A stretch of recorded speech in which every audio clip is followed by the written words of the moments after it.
Hello guys, আসসালামু আলাইকুম। আপনাদের সবার কি অবস্থা? আজকে আমরা চলে আসছি শারজা সামনা নিকো পার্কে। সামনা নিকো পার্কে অনেক খেজুর গাছ অনেক খেজুর আছে। এখানে অনেক খেলার জিনিস আছে। আমি আপনাদের এখানে নিয়ে যেতেছি। এখানে বসার জিনিসও আছে, দেখাবো আপনাদেরকে। ভালো করে দেখা যাচ্ছে না এখানে মোবাইলে। এই দেখেন, এখানে বসার সিট আছে।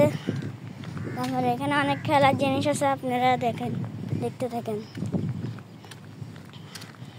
আমি আপনাকে এগুলো সরাই দেখাবো। এই দেখেন, এখানে ঘোড়া আছে।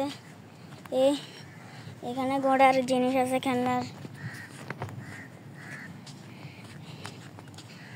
এই দেখেন, এখানে দোলনা আছে।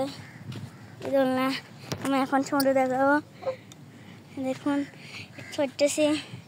তারপরে এখানে অনেক জিনিস আছে, এই খেলার অনেক জিনিস আছে। আমি এখন এগুলো থেকে ছোট দেখাবো। দেখাইতেছি, এত বেশি বড় দেখাবো না, ছোট থেকে দেখাবো। এটা ছোট একটা ইয়ার থেকে ছোট। এটা দেখেন গাইস, আমি এখন শুনছি। আমি বেশি বড় থেকে শুনি না, এই ছোট এটা থেকে শুনছি। হ্যালো গাইস, টাটা, আজকের জন্য বাই বাই।